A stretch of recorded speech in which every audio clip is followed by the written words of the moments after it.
dada a pergunta, existem respostas que são nitidamente respostas programadas, respostas provenientes do passado, provenientes de fora.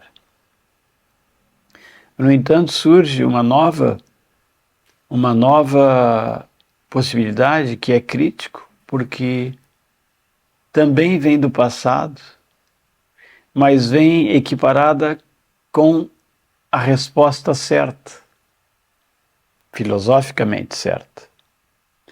Quem sou eu? Eu sou o divino, eu sou a verdade, eu sou aquilo, eu sou a consciência. Sem que, no entanto, haja realmente a experiência.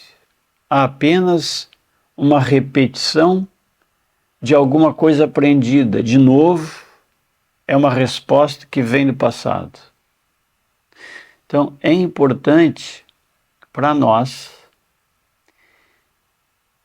exigirmos de nós mesmos um silenciamento.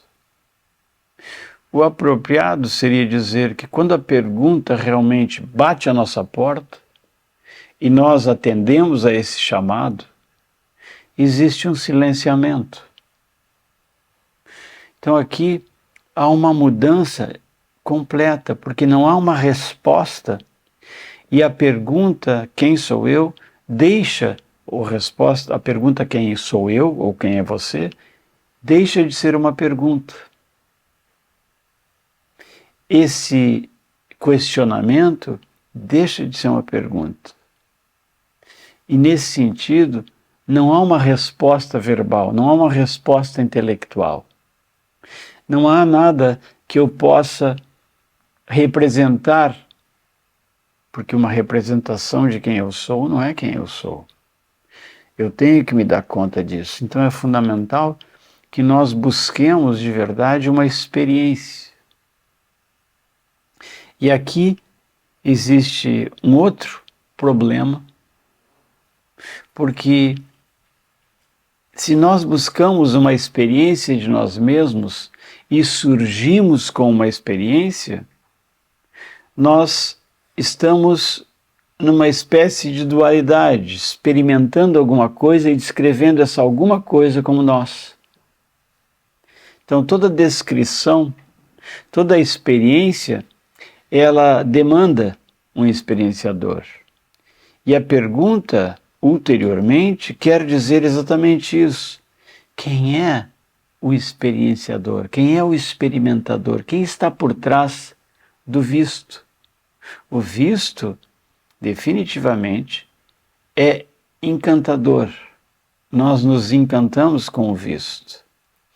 Com o fora. O fora é o que nós chamamos de ilusão. É o que nos ilude. E nos ilude, às vezes, por muito tempo. Nos traz pacificação, nos traz alguma satisfação, mas de verdade está em trânsito. A pergunta realmente tem potência quando eu inquiro em mim mesmo: quem é esse que está perguntando? Quem é esse que está em falta? Porque é muito nítido que, para muitas pessoas, a pergunta vem da própria mente. É a mente perguntando e a mente respondendo. E a resposta, ou ela é bem superficial, ou ela é um pouquinho mais profunda, mas ela é filosófica, ela é mental, ela é intelectual. Ela não é experiência. A experiência de quem você é não pode ser descrita, porque você tem que notar que todas as descrições descrevem algum tipo de fenômeno. E o fenômeno é um acontecimento no espaço-tempo. Eu descrevo o que está acontecendo. E quem vê o que está acontecendo? Esse que vê não está acontecendo. E como ele não pode se transformar em dois, sempre é fugidio, é fugaz. a possibilidade de ver que eu sou aquele que vê. É claro que eu posso intelectualmente compreender, eu sou aquele que vê. Mas eu vejo que eu sou aquele que vê? Eu apenas penso e me dou conta que eu sou aquele que vê. Eu vejo? Veja, é curioso porque aqui as palavras perdem o sentido, porque ver, eu não tenho como que ver aquele que vê.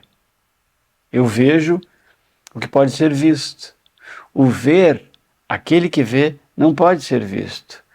Portanto, não pode ser descrito, não pode ser experienciado. É por isso que se diz, se eu entro na pergunta com profundidade, existe um silenciamento, existe um vazio. Não um vazio amedrontador, não um vazio que faça você entrar em pânico. Um vazio pacífico, um vazio acolhedor. Você é acolhido, você finalmente não preenche esse vazio com algum conceito, com alguma ideia, com alguma imagem, com alguma coisa, uma representação do passado. E quando você fica vazio, é exatamente nesse instante que você começa a receber o universo em você.